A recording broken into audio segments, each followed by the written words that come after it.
정박이 아닌 정치 중심에 서고 싶은 내 남자 유쾌상쾌 통크의 정치 토크쇼 정치인싸. 오늘도 함께하는 분들 소개해드리겠습니다. 네, 안녕하세요. 현근택입니다. 안녕하세요. 김주두 변호사입니다. 네, 전남 순천의 천하람입니다. 안녕하세요. 장성철입니다. 네, 저는 진행을 맡고 있는 아나운서 허유루입니다. 오늘은 우리 마중물 토크 이걸로 준비를 했습니다. 이게 좀 전경련 산하의 한국경제연구원이 낸 보고서 얘기를 좀 해볼까 하는데요.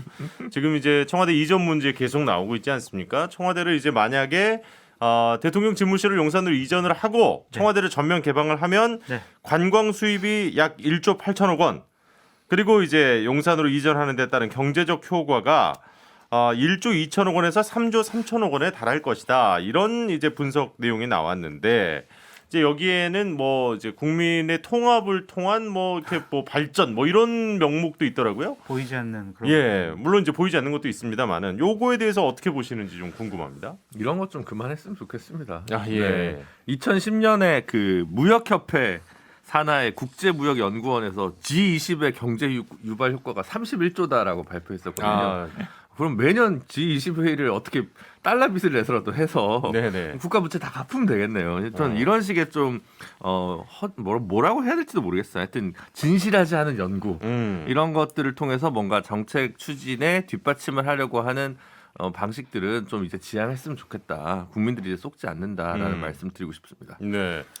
저는 이게 약간 용비어천과 같은 느낌 나는 건 사실입니다. 이게 정경련에서 돈을 대서 사실 윤당선인 쪽에서 유리한 이런 조사를 한 것은 뭐 그렇게 볼 여지는 있는데요. 다만 이 대통령 집무실 이전과 청와대 개방으로 인한 효과는 꽤 클 것 같아요. 그냥 뭐 우리가 상식적으로 생각해봐도 저부터라도 청와대 개방하면 놀러 갈 것 같거든요. 그러면은 청와대 근처에 있는 여러 가지 뭐 식당이라든지 뭐 관광 수입들이 분명히 늘어날 거라서 그런 부분들을 추산하는 것 자체가 그렇게 나쁘다고 생각하지는 않습니다. 근데 이제 그 얘기에 대해서는 어떻게 생각하실지 궁금합니다. 이게 전경련이 지난 이제 문재인 대통령 집권 기간 동안 상대적으로 좀 대표적인 경제인 단체에서 좀 밀려난 느낌이었잖아요. 홀대를 당했죠. 예, 뭐 홀대라기보다는 약간 그런 느낌 아니었습니까? 홀대를 당했습니다. 네, 알겠습니다. 홀대를 당했고 심지어 그 가장 큰 뭐 LG라든지 이런 이제 대기업 4개 그룹이 빠져나오기도 했습니다. 그렇죠. 이제 거기에는 아무래도 이제 그 전에 있었던 뭐 최성원 씨와 관련됐던 이런 이슈들이 또 좀 있었는데 미래재단, K재단. 그렇죠. 예, 그렇다 보니까 그 지위를 좀 다시 한번 만회해보고 싶은 전경련의 작품 아니냐, 뭐 이제 이런 분석들도 있더라고요. 그렇기도 하죠. 그리고 또 5단체랑 윤석열 당선인이 만나는데 정경련이 좀 주도적으로 했지 않았느냐라는 얘기도 있지 않습니까? 이것은 저는 뭐 이제 새로운 정권에 들어선다고 해서 특정 단체가 우대받고 배제받고 뭐 이런 것은 안 했으면 좋겠다라는 생각이 들고요.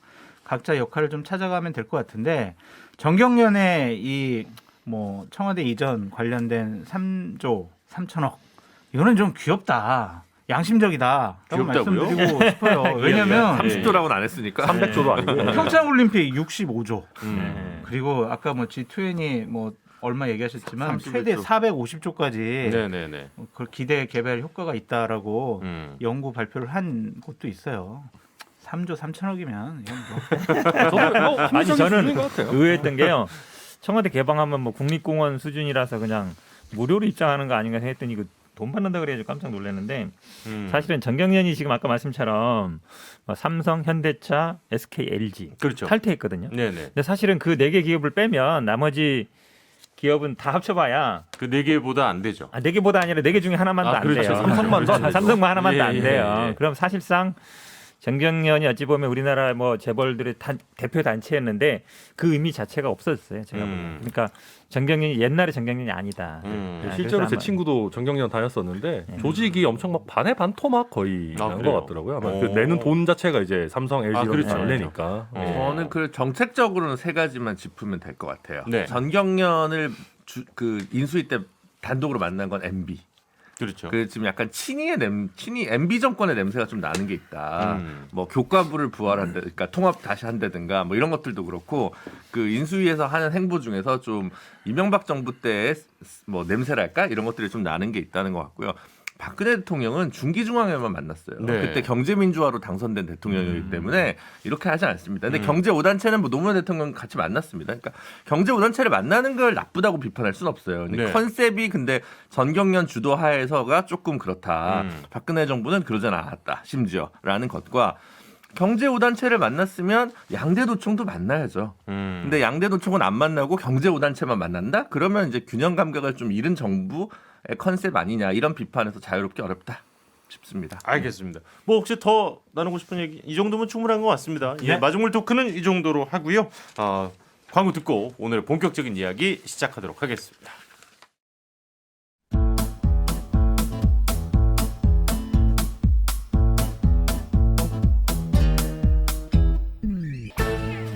유쾌한 정치 토크쇼 정치인싸. 네, 정치인싸입니다. 지난주에 우리가 과연 다음 주에는 만날까 했던 두 분이 드디어 만났습니다. 문재인 대통령과 윤석열 당선인이 만났어요.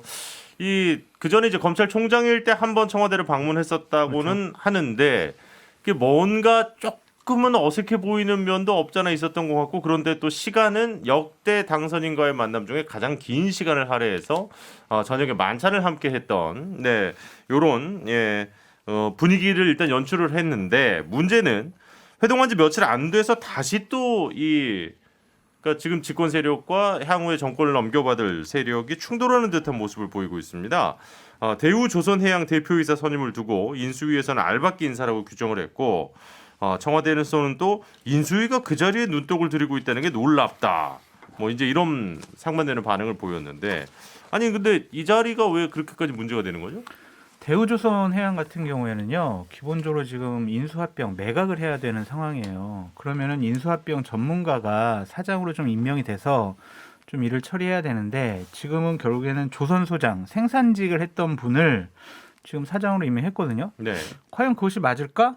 왜 그러면 이분을 대표로 선임을 했을까? 따져보니까 문재인 대통령의 형님인가요? 동생인가요? 동생이요, 동생 문재익 씨랑 동기라는 거 아니에요. 음. 그러니까 의심을 표하는 거고 또 결국에는 이동골 산은회장의 책임이 있는 것이 아니냐. 어차피 산흥에서 공적 자금을 3조 이상 넣었으니까 거기서 주로 이제 이거 대표 인사권에 개입을 했을 텐데 이동골 산은회장이 어떤 분이에요? 이해찬 당대표가 출판기념회 했을 때 와 20년 민주당 정권 건배 이랬던 분 아니에요. 그러니까 이런 것들이 결합이 돼서 이건 상당히 좀 의심스럽다. 알박기다. 그런 설레발들은 필패다라는 걸 또 보여주는 사례였네요. 근데 저는 제가 먼저 말할 20년 수가 없는데요. 집권. 네네네. 왜냐하면 이게 이분이 아시겠지만 나는 이제 나보고 해양대 졸업했어요. 음. 한국 해양대 7, 8학번이라 그러던데 이분이 대우조선에서 36년 공부했거든요. 예. 부사장까지 했고 예. 계속 현장에 있던 분이에요. 그러니까 노조에서도 이분이 오히려 그동안 우리 대우조선해양을 잘 아는 사람이 돼서 정당한 인사다 이런 얘기를 하고 있거든요. 근데 왜 지금 사실 어쨌든 민간 기업이란 말이죠. 예. 민간 기업에 거기서 36년 근무했던 분이고 말씀하신 것처럼 어찌 보면 거기서 쭉 이제 근무를 해와서 부사장 2명이라 그래요. 그중에 네네. 이거 결국은 부사장 중에 사장 되는 게 거의 자연스러운 현상이니까. 근데 이거를 마치 이제 문재인 동생 대학 동창이다. 그래서 임명해 준 것처럼 이렇게 얘기했거든요.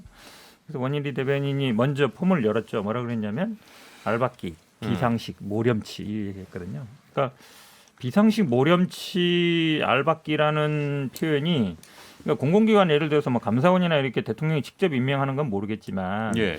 대우조선 같은 경우는 민간 기업이고 또 여기에 이제 정상화 관리위원회가 있습니다. 이제 거기서 선정하는 건데 이걸 가지고 지금 마치 문재인 대통령 동생, 근데 저는 그 동생이 해양대 나온 지 처음 알았는데 거기 동문위에서 임명해 준 것처럼 얘기하면 예. 그럼 예를 들어서 이런 얘기가 가능하죠.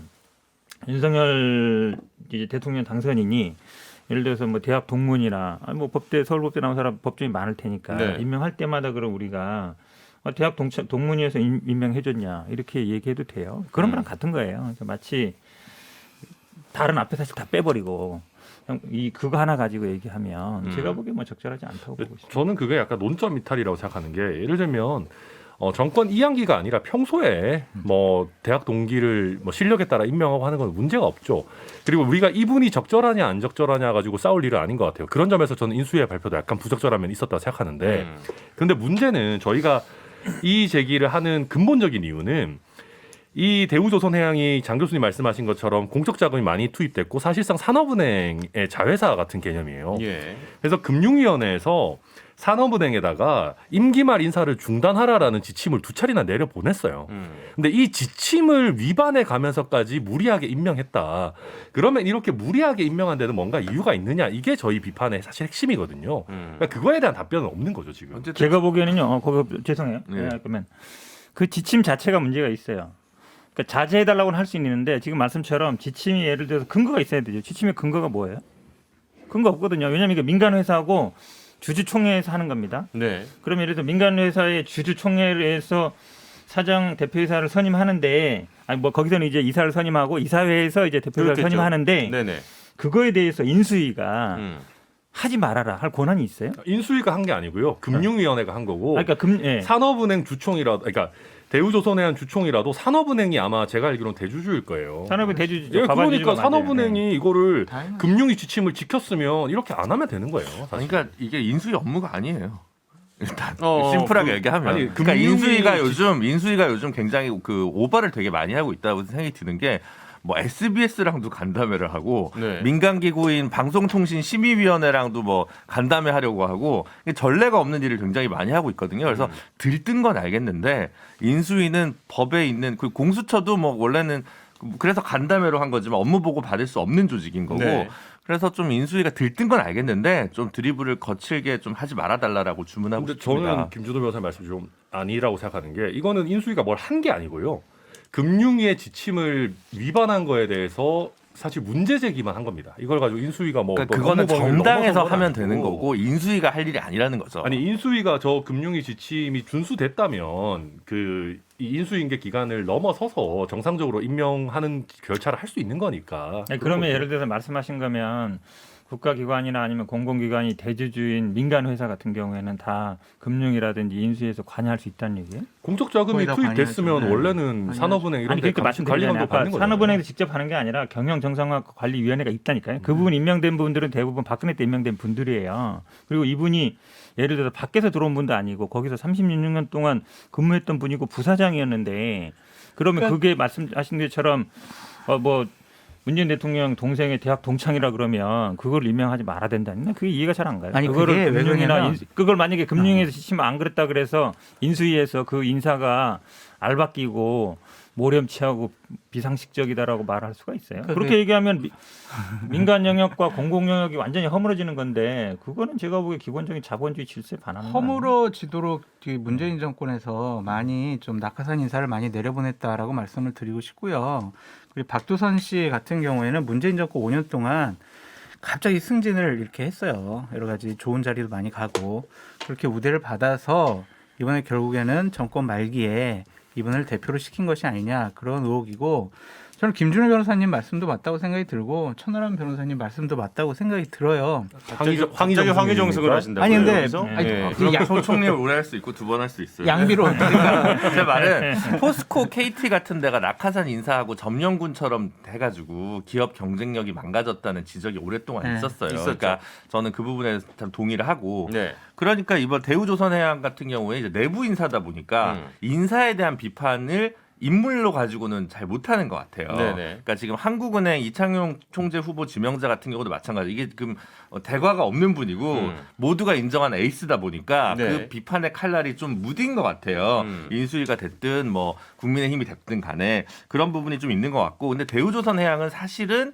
연초까지는 합병 예정, 그러니까 합병 심사를 오랫동안 받았다가 저기 EU 유럽연합 경쟁당국에서 이걸 불허해가지고 무산된 거잖아요. 그러니까 사실은 뭐 한동안 그 인사는 이건 뭐 끝난 거다라고 생각했을 수도 있어요. 사실 네. 현대중공업에서 이걸 인수해가지고 이제 가져가는 부분이었으니까. 그러니까 장기적으로도 이건 민사권 주로 행해지는 문제는 아니고 대우조선해양을 내실 있게 어떻게 잘 가져갈 거냐 이런 부분 고민하는 거니까. 왜냐하면 당장 합병을 할 주체가 마땅치 않기 때문에 네. 합병 전문가가 꼭 사장이 돼야 될 필요도 없고 그래서 하여튼 좀 선을 넘으신 것 같다. 자, 일단은 뭐 이 얘기는 요 정도면 사실 될 것 같은데 약간 그런 것 같습니다. 그러니까 이 논의까지 나왔던 그 앞의 맥락을 좀 살펴보면 예전부터 이제 정권 교체기에 이제 떠나는 정권의 말기에 이런 여러 자리에 사람을 임명하는 게 맞는가?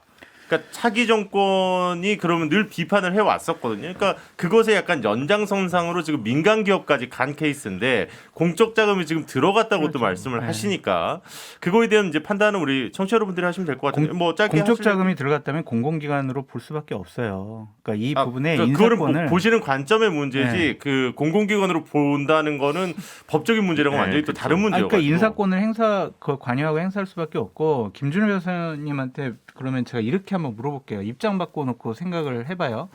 심상정 대표께서 대통령 당선인이 됐어요. 현재 윤석열 대통령이에요. 지금 임기 한 50일 남겨놓고 윤석열 대통령의 형의 동기, 친구를 이렇게 대우해양조선의 사장으로 갑자기 임명하면 심상정 대표 그럼 아유 잘했어요. 인사권 그거 보장해줘야죠. 아유 적임자군요. 그렇게 얘기하시겠냐고요. 그래서 제가 볼 때는 두 가지가 있을 것 같아요. 예를 들어 예전에 최경환 경제부총리가 있을 때 주요 대기업에서 연세대가 승진을 많이 했습니다. 네. 알아서 이제 풀이 눕는 경우가 많이 있습니다. 음. 대관 업무가 원활해야 되니까. 근데 이제 일반적인 그런 뭐 예를 들어 서울대가 됐든 연세대가 됐든 뭐 옛날에 육군사관학교가 됐든 이랑 조선업에서 해양대 이거는 좀 약간 다른 것 같아요. 저는. 네. 그러니까 이제 그렇게까지 뭐 동문 네트워크라기보다는 이제 특수한 직역에서 이렇게 올라가는 거니까 그래서 저는 그걸 좀 다르게 보는 거거든요. 이 인사에 있어서. 다르게 보지 마세요. 그게 있는 것 같고 네, 두 번째는 그래서 만약에 그 보훈 인사 말도 안 되는 보훈 인사를 말전에 낙하산으로 했다면 저는 또 이 비판의 칼날이 되게 날카로울 수 있을 것 같거든요. 네. 근데 이번에 저는 그렇게 보질 않아가지고 모르겠으면 제가 대우조선해양을 잘 몰라서 그런지 모르겠는데 지금 이거 봐서는 그런 맥락은 아닌 것 같은데라는 생각으로 자꾸 보여진다는 거죠. 근데 금융위 지침까지 무리하게 위반해가면서 이럴 필요가 있었을까요? 아무튼 뭐 이 정도 얘기하면 그리고 이제 저는 한마디 하면은 사실은 이 다 얘기는 한번 결국 또 도네요. 예. 네. 현 변호사님 말씀까지 지금 듣겠습니다. 학교 얘기를 하니까 왜냐하면 사실은 한국의 이제 해양이라든지 아니면 조선이라든지 해운 쪽에는 거의 양대 산맥이 있습니다. 네. 한국 해양대, 목포 해양대가 거의 하고 있어요. 제주도 해양대도 조금 거기도 있고. 왜냐면 제 친구들도 여기 가는 데도 있거든요. 대부분 해운업에 종사합니다. 예. 그렇기 때문에 사실 예를 들어서 윤석열 후보 대학 동기라든지 대학 동문이 뭘 했다 그러면 별 이슈가 안 돼요. 네. 근데 지금은 보면 여기에는 좀 편견이란 들어가 있다고 봐요. 그러니까 해양업에서는 사실은 해양대 나온 분들이 거의 다 해운업, 조선소 예. 뭐 다 일하고 실제로 나와서도 그렇게 일하거든요. 예. 그분들은 사실 어찌 보면 그리고 이분들은 또 나중에 또 뭐 해군도 가고 이러기 때문에 거의 네트워크 같아요. 그분들이 계속 하는 겁니다. 그러니까 36년 일하고 전무하고 부사장하고 또 지금 산업은행에서도 그렇고 노조에서도 그렇고 적정한 인사다라고 얘기했으면 제가 보기 이거 갖고 문제 삼을 건 아니에요. 아니, 저는 해양대라서 문제 삼는 건 아니고요. 절차적으로 문재인 정부의 금융위원회가 하지 말라고 하는 지침을, 그러니까 예를 들면 그 지침이 문제라고 하면 대우조선해양에서 그 금융위를 상대로 뭐 법적 조치를 하든 해서 지침을 무력화시킨 상태에서 하는 것도 아니고 그냥 지침이 살아있는 상황에서 이거를 무시하면서까지 한다? 그건 좀 어색하다는 거죠. 자, 논점은 이제 명확한 것 같습니다. 이제 금융위원회 쪽에 그 지침을 어겼다는 걸로 문제 제기를 했다고 일단 말씀을 하셨는데 나간 워딩이 어쨌든 대통령 동생 그게 좀 더 강하게 들렸던 건 맞는 것 같아요. 대중들에게. 그게 어떤 지침을 무리하게 어긴 원인이 되지 않았나 저희가 의구심을 제기하는 거죠. 알겠습니다. 그리고 이제 반대쪽에서는 36년 전문가를 놓고 그렇게 말하는 게 맞느냐. 지금 이런 서로 대립이기 때문에 뭐 어쨌든 판단은 우리 청취자 여러분들이 해주실 것 같고요. 다음 이야기 넘어가 보죠. 오늘 뭐 초반부터 상당히 길어지면서 센데요. 예. 중간에 한번 끌어갈 수도 있을 것 같습니다. 자, 대통령 집무실 이전 문제와 관련해서 뭐 일단 예산 계획 면밀히 살펴보고 협조하겠다. 그런데 예비비 또 집행 문제로 신경전이 제기되고 있습니다. 청와대가 당선인 측이 요구한 496억 원의 예비비 중에 일부만 먼저 집행한다고 일단 얘기를 한 것 같아요. 일부만 먼저 집행한다고 뭔 의미가 있겠습니까? 이제 상황을 따져보면 윤석열 당선인이 당초에 계획을 했던 5월 10일 용산 국방부 청사로 대통령 집무실의 이동 네. 이것은 불가능해졌다라고 보여지고요. 인수위에서도 좀 일처리가 좀 잘못됐어요. 그러니까 통이동에서 일단 시작을 하게 되겠네요. 그러면 그렇게 될 수밖에 청와대는 없겠죠. 뭐 절대 일단 안 들어간다고 하시니까. 그것이 또 적절하냐라는 것에 대해서는 저는 상당히 부정적이긴 한데 네네네. 그러니까 그렇게 고집부릴 일은 아닌 것 같다라는 생각이 들고요. 인수위 같은 경우에 또 예비비를 계속 지금 해달라고 하는 것들은 무리가 있어 보여요. 왜냐하면 지난주 월요일 날 대통령하고 윤석열 당선인이 만나고 난 다음에 그 다음날 화요일 날에 인수위에서 뭐라고 그랬냐면 저희가 이전 비용을 디테일하게 지금 살펴보고 있습니다. 이랬거든요. 여태까지는 디테일하게 안 본 거예요. 네. 그러니까 이제 와서 지금 이전 비용에 대해서 뭐 살펴보고 계획 잡아보고 하는 거 보면 준비가 덜 됐다라는 반증 아니겠습니까? 제발 부탁합니다. 좀 너무 조급하게 하지 마십시오. 이게 사실은 예비비를 지출하려면 예. 그 그러니까 각 부처 장관이 올려가지고 기재부 장관이 다시 한번 검토한 다음에 국무회의에 올리는 과정이거든요. 예. 그러니까 인수위가 대충 이렇게 잡아도 결국은 각 부처의 그 의견을 받아가지고 그 부처에서 문서가 올라가야 되니까 그렇죠. 그런 차이들이 좀 있어서 이거는 본인들이 좀 지지부진할 수밖에 없는 것 같아요. 근데 이거는 저는 팩트니까 약간 지적을 하자면은 이 496억 책정한 게 인수위에서 그냥 주사위 굴려가지고 나온 숫자가 아니고요. 예. 이미 기재부에서 받은 숫자고 사실 기재부도 이게 행안부에서 원자료가 나왔다라는 얘기들을 하고 있는 거거든요. 그러니까 이게 네네. 옮기는 문제는 당연히 지금 행안부랑 상의할 수밖에 없는 거기 때문에 네. 그래서 디테일하게 검토가 안 됐다면 그건 사실은 인수위의 탓도 뭐 일부 있겠지만 기재부에 뭐 그런 문제점도 있는 거라서 이걸 뭐 단순히 그러니까 그런 절차를 거치는 거는 사실은 그렇게 어려운 건 아닌 것 같아요. 이미 지금 행안부랑 기재부에서 검토를 이미 거친 거기 때문에 그걸 공식화하는 절차만 하면 된다. 아니 근데 네. 국방부가 자, 이전하는 그러면 건 잠시 국방부 우리가 검토해야죠. 광고를 좀 듣고 네네. 예, 그리고 계속 말씀 이어갈게요. 지금 여러분께서는 유쾌한 정치 토크쇼 정치 인싸를 듣고 계십니다. 네, 정치인싸입니다.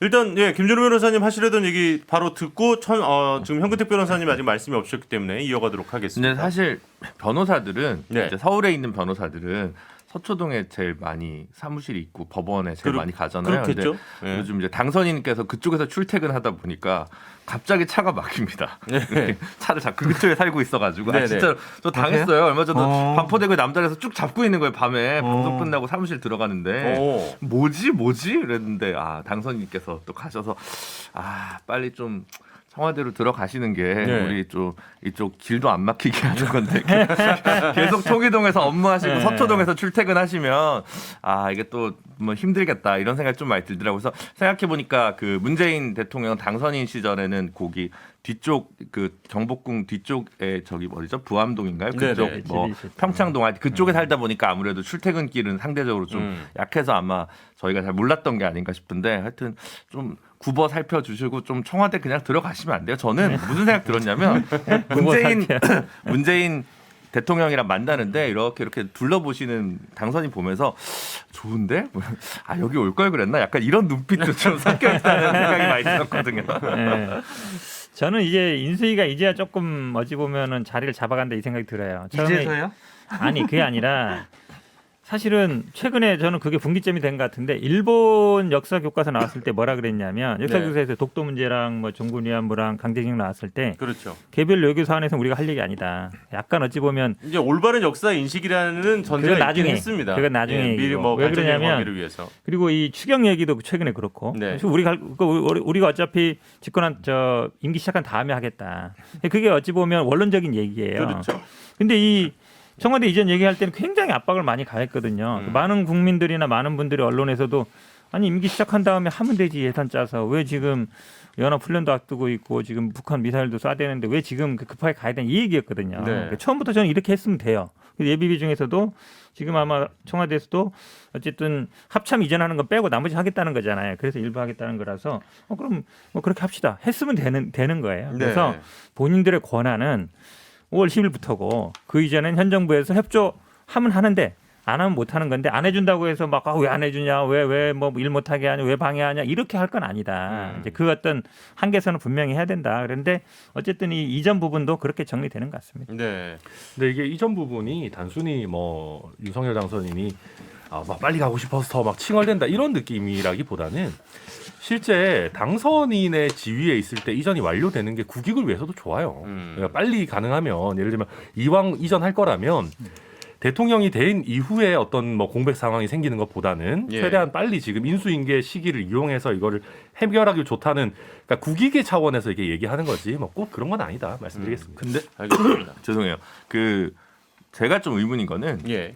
이제 집무실을 새로 짜야 되잖아요. 그러면 이제 어느 수석실 명패도 좀 달고 그렇죠. 근데 수석실도 줄인다고 하고 예. 청와대 인력도 줄인다고 하는데 가이드라인이 안 나왔어요. 음. 그러면 뭐 새로 컴퓨터도 사고 왜냐하면 원래대로면 그냥 청와대에 들어가서 있는 컴퓨터를 써야 되는데 네네. 이전하면 하루라도 비니까 컴퓨터를 새로 사야 될 거 아니에요. 제가 볼 땐 예산 낭비일 것 같은데 어쨌든 그렇지 않습니까? 지금 청와대 거 이사해오지 않을까요? 이사 예산이 그럼 하루 동안 일을 못 하는 거 아니에요? 그 시스템을 다 해가지고 딱 요이땅 해가지고 일을 해야 근데 되는데. 통이동에 있는 기간도 있을 거니까 지금은 현실적으로. 그러니까 현실적으로 보면 이걸 세팅을 하려면 인수위도 근데 우리 수석실은 어떻게 하지? 뭐 이런 건 다 정리가 돼야 될 건데 그게 정리가 됐냐? 저는 그것도 상당히 의문이에요 지금. 저 김 변호사님한테 하나 조언하면요. 수석은 많이 없었는데 아마 위원회는 굉장히 많이 만들 겁니다. 맞아. 민관합동위원회. 근데 그게 이제 다 아마 청와대가 아니라 이제 국방부 건물에 뭐 반하는 정도는 거의 다 들어갈 수도 있어요. 예. 그럼 아마 거기서 근무하는 인원은 기존의 청와대 인원보다 더 많을 수도 있어요. 어찌 보면 우리가 예를 들어서 부처 없애면 여가부도 마찬가지잖아요. 네네. 여가 없애고 청와대 부속 뭐 위원회를 만든다 그러면 똑같은 거거든요. 음. 근데 청와대 소속은 줄지만 예. 그 어쨌든 민관 협력이랑 일하는 사람들은 더 많아질 거다. 왜냐면 위원회는 그 정원의 제한을 안 받아요. 네네. 그럼 이제 서로 막 들어가려고 그러거든요. 그럼 그게 막 커집니다. 그래서 제가 보기에는 그냥 그게 그거다. 그러니까 아니, 저도 회사에서 그 조직 개편할 때마다 이제 조직도 막 짜지 않습니까? 근데 이거를 뭐 그 사장 직속으로 보낼 거냐, 부사장 직속으로 보낼 거냐, 뭐 이렇게 되게 고민들 해서 짜기는 하는데 막상 일하는 건 크게 다르지 않다. 그러니까 저도 약간 이런 그런 얘기인 것 같고요. 위원회들이 마구마구 많이 생겨서 제가 청와대를 쉽게 들어갈 수 있으면 좋겠지만은 아마 그러면 정치인사 빠지시려고 지금 아 벌써 그러네요. 아니 그런 건 아니고 그래서 그냥 농담이고 제가 봤을 때는 지금도 자꾸 효율적인 대통령실을 얘기하는데 아마 그렇게까지 하지는 않을 겁니다. 참여정부가 대통령 청와대 직속위원회를 많이 만들었다가 네. 오히려 그 개혁이 좀 어려웠다는 평가를 내부적으로 해서 문재인 정부에서는 부처별 위원회를 만든 거예요. 사실은 예. 그것도 이제 여러 가지 고민할 필요가 있어요. 왜냐하면 이건 그냥 뭐 진보 보수의 문제가 아니기 때문에 청와대가 왜 커졌냐면 관의 나라고 기재부의 나라 아니겠습니까? 네. 그러니까 청와대가 실제로 기획 능력, 문서 작성 능력이 없으면 부처에 그냥 끌려가요. 그러니까 부처를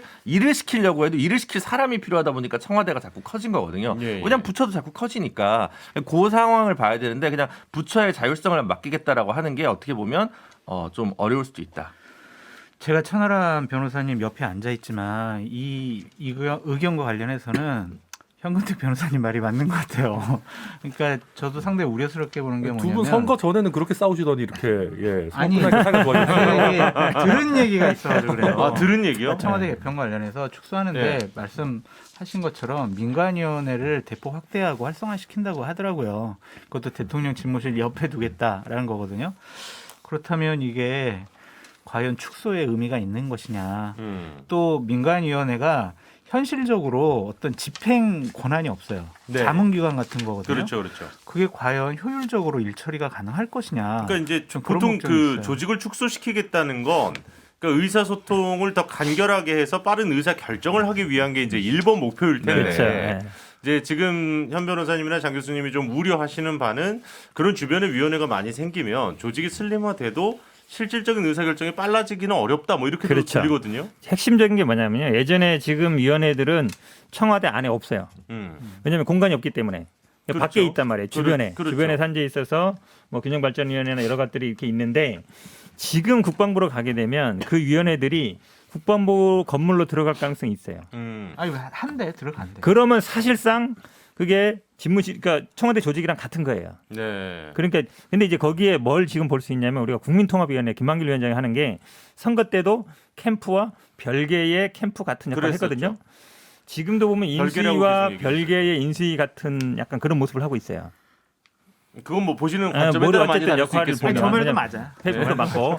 그럼 뭐냐면 나중에 이 국민통합위원회나 이게 커지면 청와대와 비슷한 별개의 청와대 같은 조직이 다시 생길 수 있어요. 네. 그러면 사실은 제가 말씀드린 그거잖아요. 청와대 직속 그 인원은 줄어들지만 실제로 청와대 역할을 하는 그 청와대란 말하고 이게 뭐라고 해야 되지?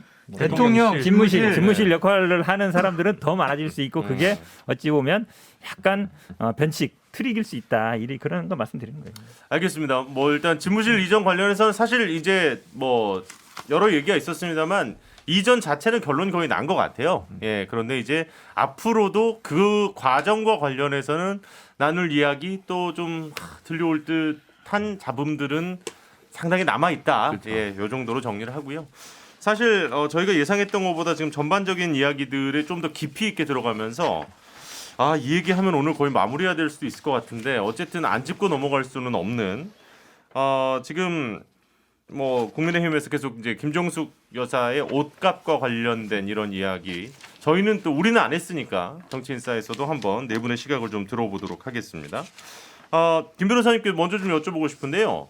이 논란의 시작이 그 한국 납세자 연맹의 정보 공개 청구에서 시작이 됐다고 하더라고요. 네, 납세자 연맹이라고 오래된 시민단체가 있습니다. 그래서 네. 여기서 정보공개 청구를 2018년인가 이제 한번 했고, 그러니까 청와대에서 안보 뭐 보안 기밀 뭐 이런 게 있어서 정보공개 청구에 응하지 않았죠. 그러니까 이거에 지금 정보 공개 청구는 특활비에 대한 거죠. 네네네. 예. 그래서 이제 취소 소송을 한 거죠. 그 거부 정보 공개를 하지 않겠다는 처분에 대해서 취소 소송을 납세자 연맹에서 제기를 한 거고, 예. 1심에서 행정법원에서는 이제 제일 중요한 거 빼고는 공개해라라고 얘기를 했는데 청와대가 이제 불복을 해서 지금 아마 2심이 진행 중인 것으로 알려져 있고요. 예. 그 상황에서 계속 이제 김정숙 여사의 뭐 각종 사진들을 쭉 모아가지고 이게 좀 뭐 의혹들이 많이 제기하고 있는 상황입니다. 예. 그러니까 일단 몇몇 그 커뮤니티에서 이제 시작이 됐던 뭐 이 브로치라든지 뭐 이런 부분들 가격에 뭐 대한 이야기들부터 상당히 좀 많이 나왔었는데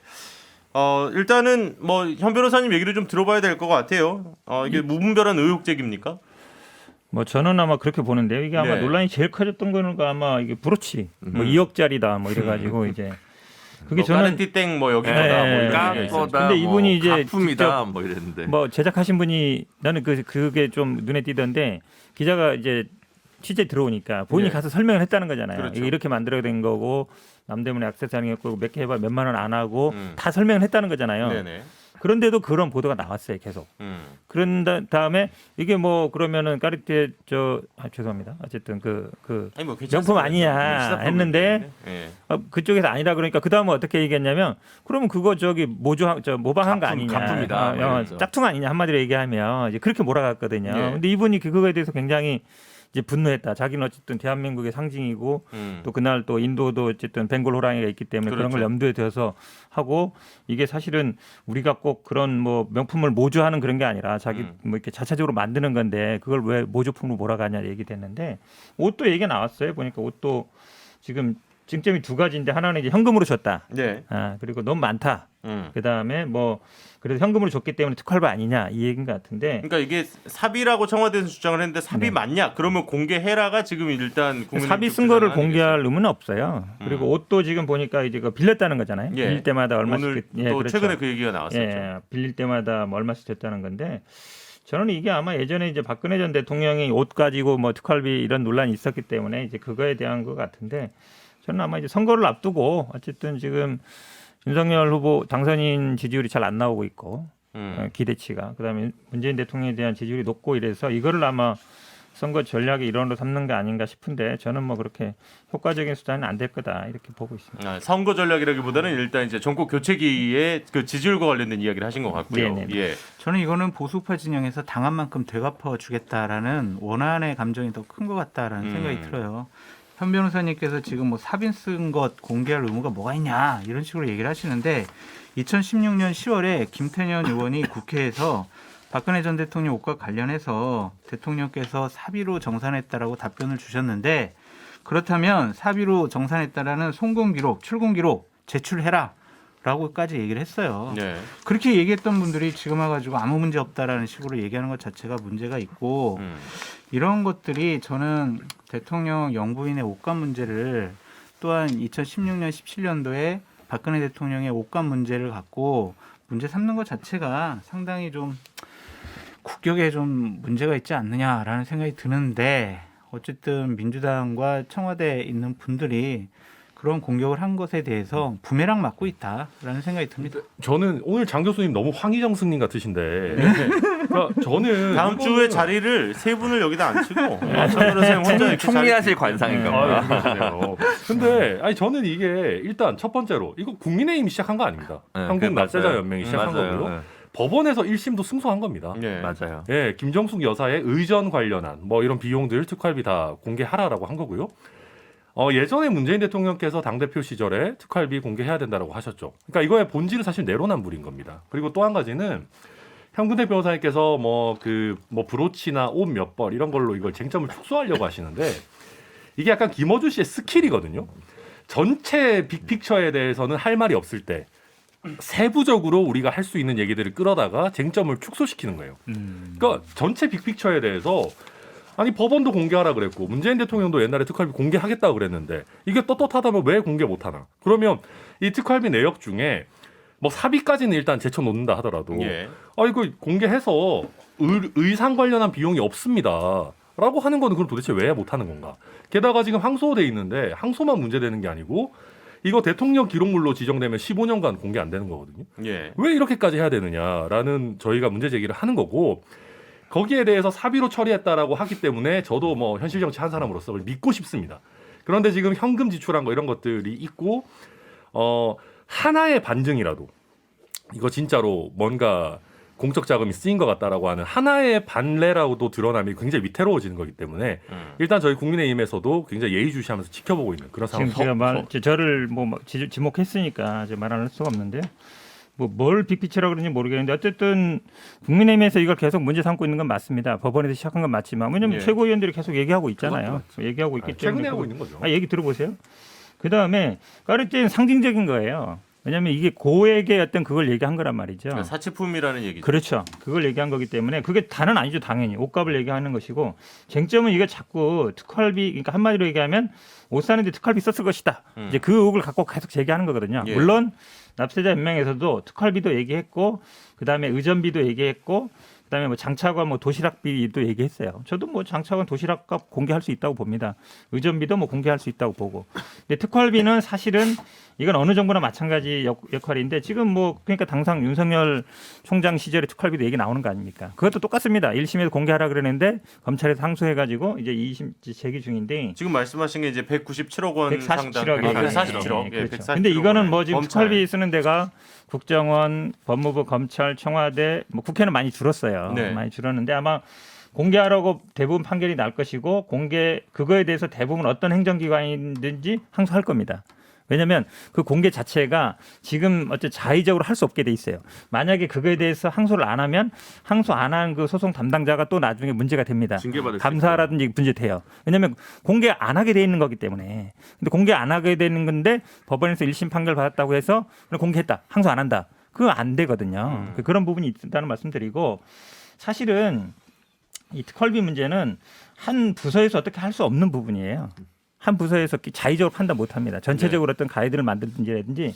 그러니까 그러면은 만약에 공개를 하면은 뭐 국회든 뭐 국정원이든 아니면은 뭐 그렇죠. 이제 검찰이 다 정해져야지. 다 하면은 뭐 다 이 그렇죠. 부분은 할 수 있다. 뭐 그러니까 이렇게. 검찰이 법무부 항소도 당연한 거예요. 예. 만약에 그 직원이 항소 안 하면 나중에 배임이라든지 아니면 감사 대상이 됩니다. 그때 당시에는 또 민주당에서 그 검찰 공개하라고 그랬었죠. 그렇죠. 공개하기 비판했었죠. 때문에 그래서 사실. 이 특활비 문제는 저는 뭐 이게 그러면 왜 항소했느냐, 왜 공개 안 하느냐 그렇게 한 기관의 문제로 저는 삼을 수 없는 문제다. 그렇군요. 저는 아마 이게 윤석열 당선인이 만약에 청와대 가서 특활비 써도 마찬가지 문제가 생깁니다. 그때도 아마 시민단체에 공개하라고 할 것이고 또 아마 법원은 공개하라고 판결 날 텐데 그쪽에서는 또 항소를 할 거예요. 예. 왜냐하면 이거는 그렇기 때문에 이 특활비 문제는 굉장히 어려운 문제는 건 알고 있겠지만 전체적으로 뭐 가이드라인을 만들든지 어디까지 공개한다든지 이렇게 나와야 되는 것이지 네가 썼으니까 뭐 그거에 대해서 옷값 없다 그래서 공개해라. 아니, 없다고 얘기했잖아요. 없다고 얘기했으면 된 거 아닌가요? 저는 요거 입장을 제가 얘기를 안 해서 요 말만 좀 보태면 네네네. 일단 전반적으로 지금 문재인 정부 들어서 특활비가 몇 천억 감소했어요. 모든 부처를 합쳐서. 그렇죠. 그리고 그리고 청와대도 많이 줄었다고 네, 하죠. 다 줄었습니다. 다 줄었고요. 이제 국정원 같은 경우 조금 다른 형태로 늘어나가지고 이제 그게 좀 문제가 되고 있고 업무 추진비 형태를 돌리는 거죠. 업무 추진비는 특활비보다는 좀 더 공개를 해야 되고 그 사용 요건도 좀 까다롭습니다. 그러니까 경향은 업무 추진비를 확대하는 겁니다. 근데 이제 특활비를 없앨 거냐? 아니면 특활비는 그대로 용인하고 점차 감축할 거냐 이게 이제 하나 쟁점이고 특활비란 제도를 용인하는 순간 특활비는 공개를 사실 안 하는 게 맞아요 원칙적으로는. 네. 근데 이제 정치적 의혹이 있으니까 이걸 가지고 이제 뭐 싸우는 건 어쩔 수 없긴 한데 제가 볼 때는 뭐 솔직히 좀 그렇고 의상 비용도 저는 뭐 결국은 일정 비용에 대해서는 뭐 다 사비로 충당할 수 없기 때문에 일종 지원하는 게 저는 뭐 불가피하다고 봅니다. 뭐 예를 들어 뭐 한일 관계가 경색될 때 일본에 갔는데 일본 특별한 디자이너 뭐 유명한 옷을 좀 하나 사가지고 분위기를 푼다든가 이럴 때 다 뭐 영부인 뭐 배우자 뭐 이런 돈으로 다 할 수는 없잖아요. 그래서 이거는 뭐 어느 정도 수준이냐에 따라서 나중에 나뉠 텐데 너무 이거 가지고 격렬하게 붙는다는 건 요즘 양쪽에 별로 붙을 게 없거나 아니면 과하게 예민하거나 둘 중에 하나가 아닌가라는 생각이 좀 많이 들었습니다. 근데 저는 조금만 말씀드리면은, 그러니까 저희도 그렇게 생각해요. 그러니까 영부인께서 공적인 업무를 수행하는데 특활비 쓰실 수 있습니다. 근데 이게 하나도 없다 그러시고 사비를 썼다 그러시고 뭐 좋습니다. 일단 믿고 넘어간다 치지만 방금 현 변호사님 없다고 이야기했으면 된 것 아니냐라고 하시는데 글쎄요. 우리가 언제부터 정치 권력이 하는 얘기에 그렇게까지 관대해졌는지 잘 모르겠고 그 관대함이 왜 저희 국민의힘 정권에는 발휘가 안 되는지도 잘 모르겠습니다. 그래서 이 부분에 대해서는 저희가 그냥 의구심만 갖고 얘기하는 게 아니고 법원에서 공개하라고 결정한 근거가 있기 때문에 얘기를 하는 것이고요. 그다음에 윤석열 총장 특활비 공개하자. 좋습니다. 근데 이거에 대한 지금 공개 여부를 판단할 권한은 김호수 총장에게 있습니다. 이걸 마치 윤석열 총장이 공개 안 하고 있는 것처럼 여론몰이를 하는 건 저 부당하다고 생각하고요. 맞아요. 그리고 147억이라고 얘기하는데 검찰 같은 경우 잘 아시지만 그거 일선 검찰에 다 뿌리는 겁니다. 검찰총장 손에 일단 들어왔다가 다 뿌리는 거지 당시 윤석열 총장이 147억 혼자가 어떻게 다 썼겠습니까? 그건 전혀 사실과도 맞지 않고 또 특활비 중에서도 수사나 국정원의 정보 활동에 대한 거는 비밀로 해야 될 부분들이 있을 겁니다. 그런데 그거랑 사실 지금 얘기하는 청와대에서 말하는 의상 비용, 의전 비용 사실 좀 결이 다른 거거든요. 그래서 그런 면에서 그렇게 떳떳하다면 왜 공개를 못 하는 거냐 이 얘기를 국민들도 할 수밖에 없는 겁니다. 저도 한 말씀 좀 드리면 예. 특활비를 써보지 않은 세 분이 막 특활비에 대해서 얘기하는 걸 보니까 네네. 특활비를 써봤던 저로서는 상당히 좀 이렇게 좀 아니, 뭐 비웃고 싶다. 이 약간 나 때는 말이야 약간 이런 네. 그런 아니, 느낌 아닙니까 이거? 거기는 반박을 안 할 수 없어요. 네? 저도 군대에서 특활비 받아 써봤습니다. 아 그래요. 정보 장교이기 때문에 그때 안기부였죠. 액수가 안기부 다르잖아요, 특활로 액수가. 액수 다르죠. 근데 그냥 현금으로 줘요. 봉투 담아서. 네네네. 영수증도 필요 없고 필요 현금으로 없어요. 쓰기 때문에 그 당시에는요 내역서도 그냥 저 간이 영수증 그냥 손으로 써가지고 네네네. 썼습니다 하면은 뭐 수천만 원 지금 뭐 이렇게 왔다 갔다 하는 일도 말씀 아니에요. 이렇게 나누다 보니까 업무 추진비를 이제 늘리는 분위기라고 얘기를 해주셨는데 국회가 지금 그렇게 했죠. 특활비를 네. 많이 줄이고 업추비를 옮겼는데 재밌는 건 이제 국회 업추비는 내역을 안 써도 된다. 근데 그래요? 얘기를 이래요. 들었습니다. 그러니까 특활비랑 업추비가 약간의 간단한 차이점은 뭐냐면 네. 특활비는 현금으로 지급을 해요. 그렇죠. 그래서 영수증을 안 써도 되는데 2018년도부터는 내역을 다 제출하게 돼 있어요. 그것도. 근데 업추비는 보통 카드를 쓴 그렇죠. 걸로 그렇지, 해요. 카드. 보통 법인카드로 맞아요. 업추비를 그래서 쓰죠. 그게 좀 예, 다른 일반 회사는. 얼마 이상 못 쓰고 말씀을 뭐 드리고 어쩌고 이런 게 네. 있죠. 김정수 여사 옷 문제 관련해서는 너무 화려하게 입고 다니신 거는 맞아요. 그 부분을 좀 문제 삼고 싶고 왜냐 본인은 다이소에서 칫솔을 사고 옷도 직접 리폼해서 한다고 바느질하는 그 사진까지 다 뿌렸잖아요. 그래놓고 상당히 좀 화려한 옷들을 많이 입으신 것은 좀 잘못된 거고. 아니 근데 뭐 옷이 화려한 옷을 화려했다와 입을 수 있죠. 네. 그 이게 가격은 비례하는 건 사치품인 아니잖아요. 거냐와는 또 좀 다른 문제. 제가 아닙니까? 사치라고는 얘기 안 했고 그러니까. 화려하게 많이 입고 다니신 거에 대해서 명품백, 뭐 액세서리 이런 게 많기는 했다고 네티즌들이 찾긴 했더라고요. 내 편 근데. 들어줘야지. 알겠어요. 예. 그래가지고 아니, 그 아까는 부분에 내 편은 대해서 안 들어주더만. 자 일단 예. 그래가지고 그래서 김정수 여사 옷을 너무 화려하게 많이 입었으니까 돈이 많이 들었을 거야. 그러니까 특활비 쓴 거 아니야? 뭐 이런 식의 논리 전개인데 어쨌든 그걸 문제 삼는 것은 저는 조금 좀 부적절해 보여요. 그 아마 좀 그 본인의 스타일이 있는 것 같아요. 원래 집이 그런 저 옷감 이런 걸 하는 집이었다 그러고 네. 그러다 보니까 관심이 있을 것 같은데 명품백 얘기하는데요. 저도 사실은 우리 집사람도 요즘 그 가방 만드는 거 몇 개월치 하고 있거든요. 예. 명품 똑같이 만들어요. 근데 이게 요즘 굉장히 유행입니다. 그 좋아하시는 분들 굉장히 많아요. 그러니까 로고 같은 걸 넣지 않은 채로 그렇죠. 스타일을. 모양을 비슷하게 만드는 거. 물론 이거 판매는 안 되죠. 팔면은 당연히. 걸리니까. 예. 근데 본인들이 만드는 게 요즘 제 주변에 있는 분들 중에 요거 이런 거 하는 거 굉장히 많거든요. 액세서리뿐만 아니라 네네네. 뭐 가방이나. 아니 그리고 또 그래서- 문제가 되는 거는 뭐냐면 네. 단골 디자이너 딸이 프랑스 국적자인데 청와대 6급으로 근무시켜가지고 김정숙 여사를 스윙하게 만든다라는 것 이것도 좀 그분도 문제가 디자이너라고 되잖아요. 그러던데. 아니 그렇더라도 아니 공무원법상 이 외국 국적자분 청와대 근무 못하게 돼 있잖아요. 그러니까 근데 비정규직으로 한 거네. 그거 그럼 임시죠. 비정규직이면 청와대에서 근무 안 합니까? 아니 제가 보기엔 그분이 오히려 거기 와서 외국에서 일하시는 게 낫지 거기 가서 청와대 와서 일하는 게 오히려 더 하향. 아니 공무원법을 위반했다라는 얘기를 하는 거예요. 그분의 경력상 뭐 이게 큰 경력 갖고 있는데 청와대 가서 육급하는 자, 것은 저희가 벌써 방송 시간이 다 돼가지고 예, 이렇게 허무하게 끝날 줄 약간 이거에 대한 그 좀 향후 방향이나 이런 얘기도 좀 했어야 됐는데 사실 뭐 이제 그렇습니다. 그러니까 지금 오늘 저희가 많은 주제를 의외로 지금 못했던 이유가 그만큼 지금 정권 교체기에 문재인 정권과 윤석열 정권이 치열하게 좀 여전히 좀 나를 좀 세우고 있는 그런 모습인데요. 이 모습이 또 다음 한 주 동안은 어떤 모습으로 좀 흘러갈지 그리고 어떤 부분이 조금 완화가 되고 어떤 부분은 또 참해질지 한번 지켜보도록 하겠습니다. 자, 정치에서 오늘 여기까지 하겠습니다. 네 분 수고 많으셨고요. 우리 다음 주에 뵙겠습니다. 감사합니다. 감사합니다.